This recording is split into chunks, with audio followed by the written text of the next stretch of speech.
So look, Dave Rell here again in my kitchen, and today I'm going to share with you one of my very popular recipe and one of my best recipes, according to most people anyway. It's my homemade protein bars, my high protein fudge bars. And to be honest, these are the most tasting homemade protein bars in the world. I'm not kidding. Like, actually they're pretty dangerous because they're very addictive. I kind of stopped making them actually for myself because I would eat the whole pan for myself basically. But it's a very, very easy recipe to do, easy to prepare, easy to make.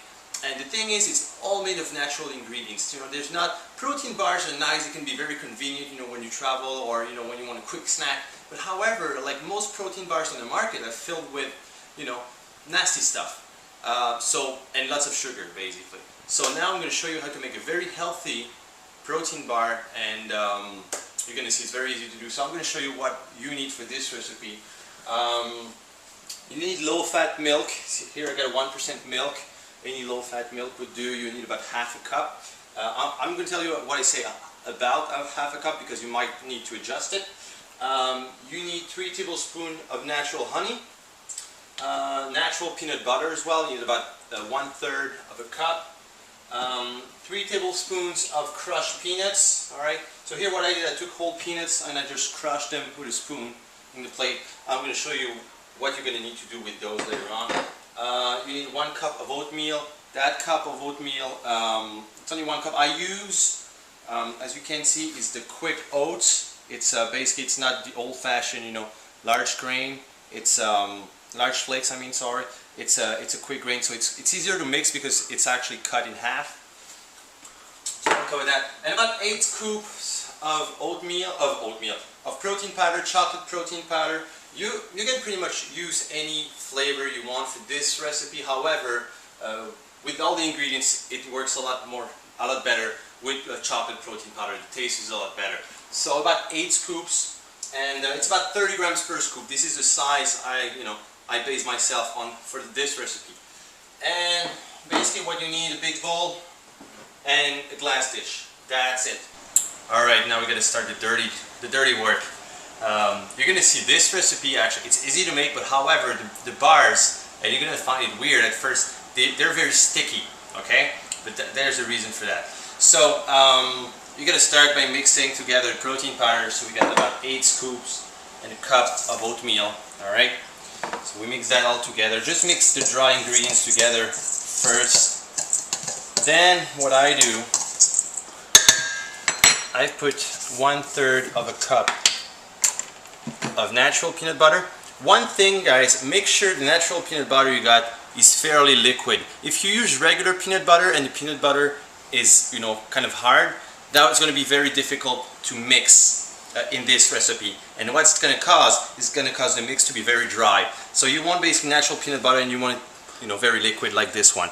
So I can just use.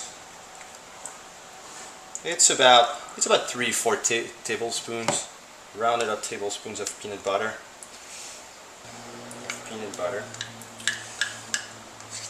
Fine. There you go. Right. You just make sure. You kind of, try to mix everything together, and then incorporate the honey.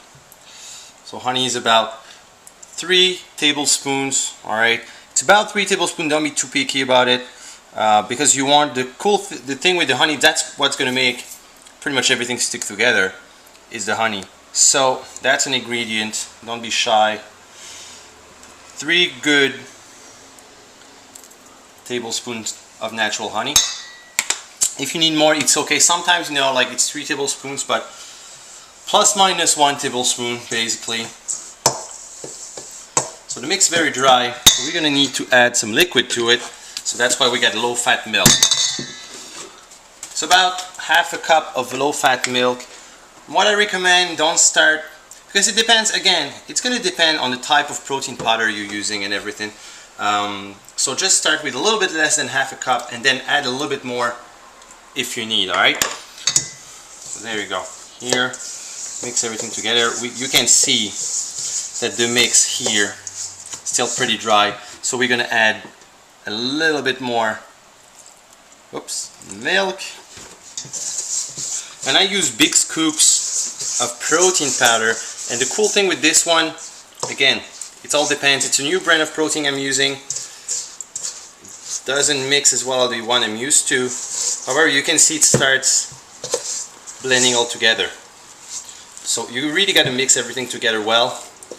At first it's going to start powdery, but the more you stir it, the more it's going to form kind of a dough bar. So there you go. There we have that dough here, the mix. And then I'm going to show you now what to do with them. Alright, now that you've formed, you know, your mix is done. It's very sticky, alright? And you can form, there's two ways you can do it now. You can either take with your own hands, but it's going to be sticky, and you can form bars with it, or you can spread it in dish that you're going to place in the fridge for about 30 to 45 minutes, and then you can cut your bars, okay, separately. I tried both, to be honest. They work both the same. For this one, I'm just going to show you the easy way. It's just to pour the mix in the pan. As you can see, it's very sticky. So very hard, you know, to handle with your hands. However, with a spoon, it's pretty easy. So the thing is, this one, you take dough and you just spread it at the bottom of the pan. Glass dish usually is a bit better. You can even like put some cooking oil or something at the bottom so it doesn't stick. This one is not a big deal. When you're gonna put it in the fridge, everything's gonna get more firm. Okay, now that we've spread, you know, the mix in the pan, there's one thing you can do. It's optional, you don't have to do it, but I like to do it. It's very good. You can just sprinkle your crushed peanuts on top. All right, so just say 3 tablespoons, whatever you want, basically. I don't know if I'm going to use the full all of them, but you just sprinkle it on top, and they're going to stick to the bars. So now, there it is. So now we're going to put this for about 30 to 45 minutes in the fridge, and I'll be back with the final results. Alright, it's been about 45 minutes now, guys, and you can see the mix is now firm, and I'm going to be able to cut my proteins into 5 bars, my bars into 5, basically, that mix. So, I'm going to try to make about 5 equal bars. You can see they're pretty big. They're going to be pretty big bars. So very good snack size. So I got 5 bars, my friend. They're still a little bit sticky. They might require a little bit more time in the fridge. However, the key here is to take them out.